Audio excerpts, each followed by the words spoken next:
I'm here at last on the south balcony at Kelvingrove installing the work after the last 3 weeks at GMRC. So in the first week or two it was a little bit like a production line, working with a group of people.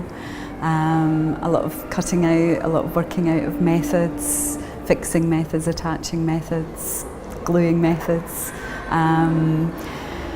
That's been great.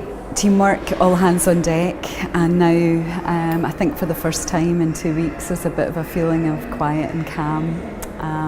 There's plenty still to do, lightings to do, installing things in a case, that's still to happen, attaching monitors, but the heavy work of installing the sculptures is done, and I'm just really enjoying myself now, getting to know them and doing some finishing things to them.